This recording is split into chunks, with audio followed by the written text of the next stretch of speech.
Vamos a ver ahora el tercer tema que tiene que ver con un informe de la prestigiosa revista británica The Economist que dice que Lima está entre las 50 ciudades más seguras del mundo y no solo entre las 50 sino que la ubica en el puesto 33. Debe estar contento Urresti. ¿Ustedes tienen la impresión de que eso en efecto es así? Que claro, tendría uno que estar en todas las ciudades al mismo tiempo para poder hacer una comparación efectiva. Pero no creo que sea nada alentador, porque de hecho la inseguridad en esas ciudades es bien grande, ¿no? Río de Janeiro. No, esas son consideradas como más inseguras. Sí, que, sí, claro. Las más seguras que Lima son Santiago de Chile y Buenos Aires en ese ranking. Sí. Son, ¿no? Yo creo que el Distrito Federal en México es más seguro también, ¿no? El gobierno más inseguro. Sí, curiosamente, pero el gobierno federal ha hecho avances importantes en seguridad y más bien en México la inseguridad ha sido más hacia afuera, ¿no?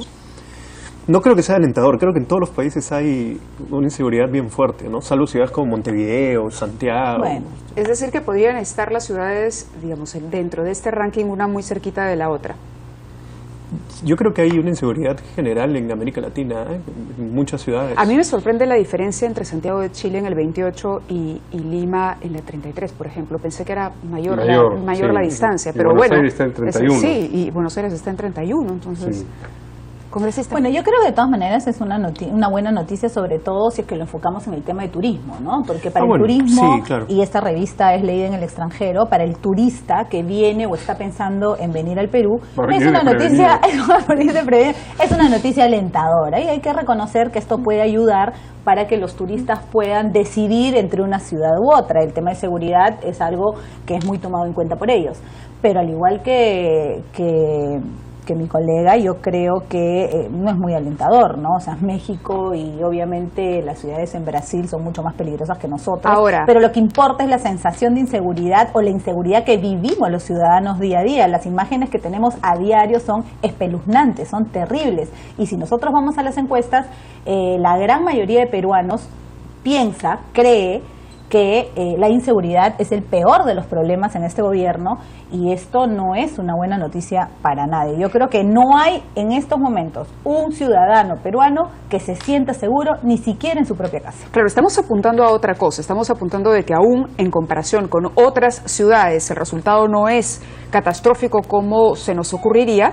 La tendencia o la evolución de Lima sí puede haber sido de una ciudad más segura a una menos segura en la actualidad. Eso no es algo que esté dentro de este estudio. Y hay un detalle interesante sobre los considerandos que se han tomado en cuenta, los factores, dice la frecuencia de actos terroristas, por ejemplo, ¿no? Bueno, Lima en ese aspecto, pues, salvo, además tenían, estoy acordando del caso Marisol Espinosa. Claro, yo estaba pensando. Gracias a esta señora que estaba en el... No, cero. Y por ejemplo, desastres... lo hicieron antes del plan islámico. Sí. Ay, por Dios. Desastres naturales, por ejemplo, es otro factor que se toma y en realidad el desastre natural pues no depende de la administración de la seguridad propiamente, ¿no? No es seguridad solamente provista por las autoridades, sino si el lugar... Pero hay algunas ciudades importantes que no veo. No aparece ahí Montevideo, no aparece La Paz tampoco, ¿no? No sé si aparece Quito. En la lista. Sí, no están. No sé. Quizás pero sea no más son, seguro. no son ciudades que se escucha que son muy peligrosas. No son. O sea, Lima definitivamente se ha convertido en una ciudad peligrosa, al menos para los limeños. Bueno, ojalá que mejore en todo caso, por el bien de todos. Y en Perú en general, en muchas ciudades del norte y de todo el país. Vamos a regresar un momento, si nos permiten, al tema anterior, porque hemos recibido tweets de televidentes acerca del diálogo. Luis Taís Díaz dice, gobierno no ha llamado al diálogo, fue oposición en comunicado quien lo pidió. Y la primera ministra aceptó. Es cierto, primero la propuesta vino desde la oposición, pero fue, digamos, atrapado como quien se aferra a un madero en medio del naufragio, digamos. La propuesta, ¿no? Ese ha sido Luis Taís, que ha sido secretario general de Perú Posible. Y luego tenemos a Alexander Segarra, que dice, lo central es que se quiere negociar con el gobierno para dejarlo trabajar y no ponerlo contra la pared.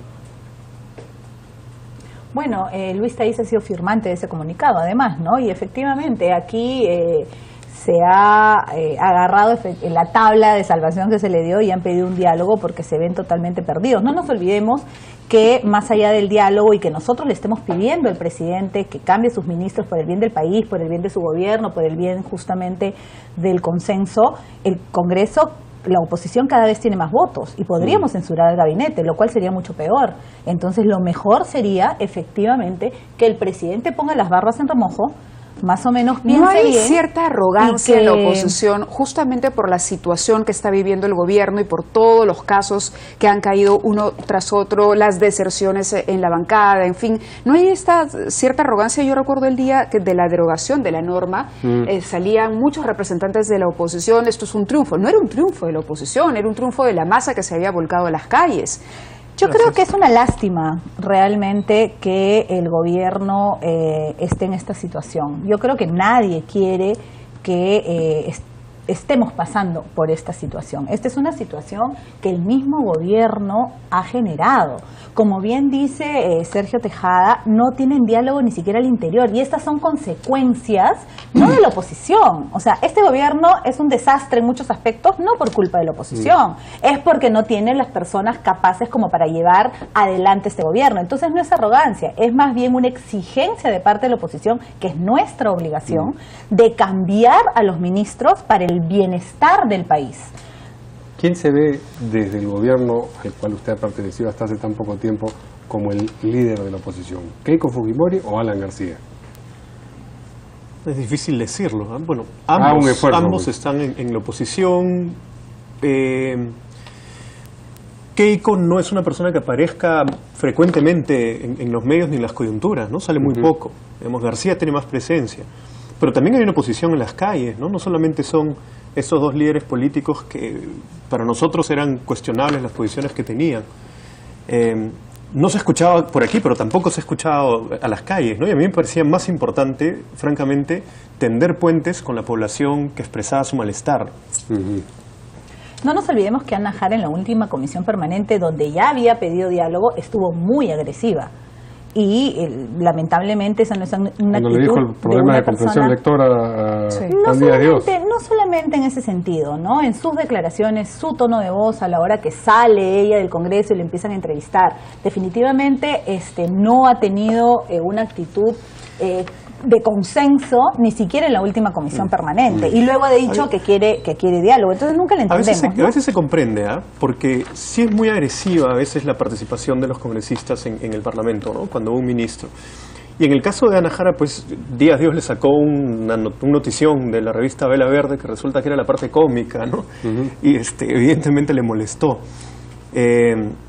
Ella es una persona que me parece que siempre ha tratado de poner paños fríos, ¿no? Ahora sí, efectivamente la vi respondiendo Bastante un poco crispada, más. ¿no? Enérgica. Comprendo Bastante también. crispada, diría yo. Y con respecto a lo de Keiko, que sale menos que Alan García, por supuesto, porque Keiko recorre todo el país, todas las semanas, más que estar en medios respondiendo, ella está trabajando con las bases y está trabajando con la población directamente. Correcto, ¿no? clarísimo. Tenemos que hacer una nueva pausa Así del es. programa y continuamos tras ella.